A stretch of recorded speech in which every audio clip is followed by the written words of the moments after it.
right, next we have Rich. Come on up. So Rich is a Compass broker associate, and he is going to talk all about AI. Thank you. Would you guys click on slides right here?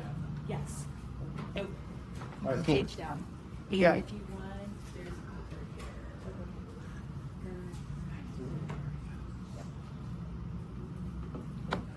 All right. Hi, my name is Rick Janson. I joined Compass about 5 weeks ago, so brand new down in the DTC office. Here's my little humble brag slide to get started. I don't show this to say, ooh, look at me. I just say, hey, I've done a couple of things. So when I approach AI, I actually approach it from the perspective of a realtor. And so I'm still in real estate 50% of the time. I do AI coaching 50% of the time. And what I'm here to talk to you today about is a 10-minute tease, asking you to invite me back for 2 hours for free. And so what I'd love to do is spend an afternoon with you or spend a couple hours with you for free diving into how to use ChatGPT and how to use Perplexity, when to use Gemini, how to use HeyGen, Descript, all the fun tools that you've heard about or seen. So I want to start just in my 10-minute tease here with the goals of leveraging AI. The goals are really to create more human connection. The goal of AI is not to sit there at your computer and become integrated and become a prompt with it, right? Nobody wants to do that. Where we make our money as real estate agents is sitting across the kitchen table with someone, getting them to know and trust you, right? That's our $500 an hour work. That's our $1,000 an hour work. When I can sit with you and learn your hopes, dreams, desires, where you want to go with your next step in life, that's where we build the trust, and that's where we actually land the client, right? So all the stuff I'm teaching you is just to help you save time and save money. Because if you can do this better, faster, cheaper, if you can write amazing copy without having to spend $500 to hire a copywriter, like one of my clients used to do for his listing descriptions, I taught him how to do the same level of copy in 15 minutes. And now he saves $500 a listing. And really we want to do massive, efficient communication at scale. I don't know about you, but like all the technology that's been released to date for me in my 20 plus years of doing real estate, Gmail and text messaging and social media, YouTube, all of it's just a time suck. Because now I've got to become a social media expert. I've got to become a video editor. I've got to monitor what all my friends are eating for breakfast, right, on TikTok. Like, it's just obnoxious. And I got excited about AI because it's the first technology to get us time back. And that's me giving you the gift of time is what wakes me up in the morning and gets me excited. So a couple of things I need to leave you with just like right up front. 3 strategies that are going to change your AI experience forever. The first of all is you're not going to ever buy a film pack again. If you ever go on Facebook and see someone saying, buy my pink approach for $49, it's just garbage, stop it. I'm going to teach you the gobbledygook prompting method. And so, has everybody used ChatGPT? Raise your hand if you have not. Okay, so everybody has. So I don't have to go into what a prompt is or what generative AI is. So if you're prompting in ChatGPT, like I used to teach, who are you writing? Practice this, and this is my output, and this is your tone, and all this stuff. And you write these really long prompts. And the job of a prompt engineer was like worth $150,000 for about 6 months. But now AI can actually prompt better than you can. So what I want you to learn in this gobbledygook method is when you start prompting, just go in there and start typing whatever you want to do. Just throw it all, just place it all in, stream of consciousness, the gobbledygook. And then go back to the beginning and say, please create a prompt that. Gobbledygook. And when you hit enter now, ChatGPT is actually going to write the prompt for you. ChatGPT will become your prompt engineer, and it will write this beautiful long prompt for you. Just gorgeous, nuanced, have all the details you need to get really exceptional output. Then you take that prompt, copy and paste it in, and now you're going to get some really excellent results. Because garbage in, garbage out, gold in, gold out. So if I go in not knowing how to prompt, I'm going to get like an elementary school response. But I keep hearing, hey, I can do PhD level work. So how do I get PhD level results? I let the PhD write its own prompt and ask its own questions. The second thing is, what else do you need to know?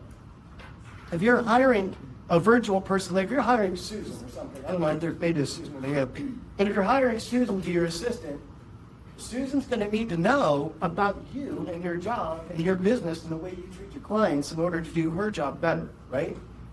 But ChatGPT doesn't know you yet. Now, ChatGPT has memory, and the more you use it, the more it'll get to know you. But as you're using ChatGPT, you say, hey, this is what I'm looking to do. What else do you need to know to do your job better? And it'll start asking you questions. And then you get some input. It's like, do you need anything else from me?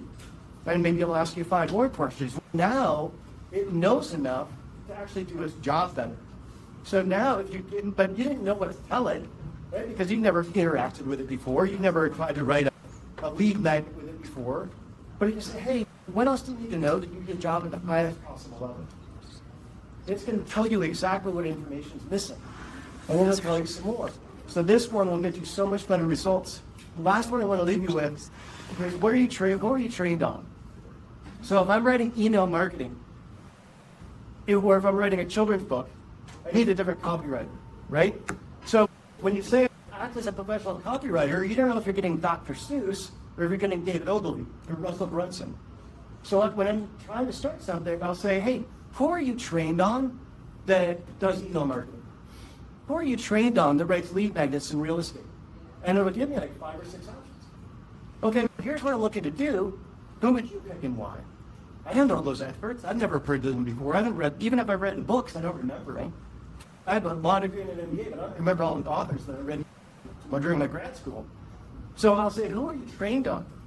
They'll say, oh, I'm trained on these 5 or 10 people. Great, here's what I'm looking to do. Who would you use and why? I'm going to choose this person for a compelling hook. I'm going to choose this person to write my body copy. And then, oh man, this person writes a really good call to action. Okay, great. Can you blend those 3 together for me when I'm writing my email newsletter or when I'm writing my response to my client about this? Or, hey, I want to dive in and never split the difference because I don't want to go, we're at 800, you're at 700, let's go 750. I'll never split the difference, so don't do that. How do I apply that knowledge to writing my letter and then negotiate? So where are you trained on? That's another great one. So let's do a quick listing description example. You might have seen act like a professional copywriter and write a listing description.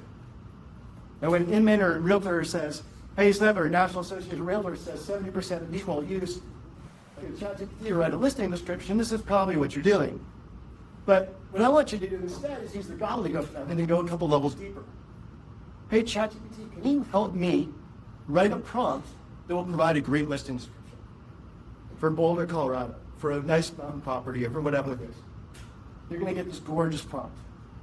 And then ChatGPT can actually read your pictures for you. Listen, they can actually, like, if you upload 3 or 4 or 5 pictures, it will provide a description of that room, so you don't even say, like, right, chef's kitchen. I'm tired of writing that for 20 years. It's old. So ChatGPT will write that, it will interpret the pictures, and then go a level deeper. Hey, ChatGPT, I need a prompt that will create a buyer persona for this home on Walnut Street, or wherever. Because if you're writing one to many, it's not gonna resonate. But when Mercedes writes somebody and Porsche writes somebody, and they write it to a different person, Ferrari writes to a different person. They all sell high-level quality product, but they're writing one-to-one. So create a buyer persona. Hey, ChatGPT, can you create a buyer persona for this property? And all of a sudden you're going to prompts that when you run it, you'll get their hopes, dreams, fears, desires, their previous experience with a realtor, their previous experience going to market. Have ChatGPT interpret the images and then use that listing prompt to write to that persona. So now when you're writing that listing description and you're interpreting those pictures, it's addressing the persona you actually want to buy the home, which is most likely to buy the home, in a way that doesn't violate fair housing guidelines. But it's going to appeal to them, right? So that's what I bring in my experience as a realtor is I know what we have to watch out for, the fair housing guidelines and everything else, and I know what we need to do to get a property sold and do proper marketing. So when you invite me back, I address real name columns. Email overwhelm. Let me put it this way. Some people like teach AI and they say, here's a shiny object, go apply it. And I say, no, these are problems I have in my business. You probably do too. Let's solve those with AI. So email overwhelm, content creation, video editing, market analysis, and CMAs. Being able to take Zillow, Realtor, and Redfin's data, compile them, and then interpret them for your seller. What does this mean? They spend hundreds of thousands of dollars, millions of dollars collecting all this data that nobody ever uses. What if you could interpret all those sites and bring it to the persona and translate it for your client? Is that a compelling newsletter? Absolutely. Follow and verification, CRM optimization, all these different things. I don't want to take up too much time. And then we also master the AI fundamentals, because some of you in here might not have done the custom instructions properly, so that ChatGPT remembers you and knows your voice. How to write in your voice, custom GPT creation, which model to use and why. ChatGPT just solved that within their own system with ChatGPT 5. But when do you use Perplexity, or when do you use Gemini, when do you use Grok, etc. And then we also learn to do the fun stuff. So if you want to be in an Iron Man suit in an open house, or if you want to talk to Bigfoot or something like that, I did teach you how to do these videos. Not to do the shiny video for the shiny video's sake, but what if you can do it in a way that creates a compelling look for a video app? Now, one of my examples, I'm riding a dolphin playing pickleball with an orangutan in the middle of New York. You can do it, but why? So if it doesn't solve the problem, don't learn it. So what I try to teach, and if you guys invite me back for 2 hours, what I'll teach is just diving into how do we actually solve real-world problems and avoid the shiny object syndrome. So if I may, would anybody want to invite me back? Just raise your hand. All right, thank you. So is it Rick, Okay. yes. I noticed you had a session and signed up for, or down in Cherry Creek Yeah, already. yeah. So are you willing to come to Boulder? Because you guys Absolutely. can't leave Boulder. Yeah, yeah. In fact, so yeah, I'm teaching August 27th. I'm teaching down at Cherry Creek. If you happen to renew your passport and go down there, and but I was told like no, Boulder's probably not going to leave. I don't know if there's a dome or something. It's inside. Yes, absolutely. I'll come back here. Yeah. Okay. Thank you. Yeah, absolutely. Did you guys have any questions, or we'll just bring it back? All right. Thank you. All right. So,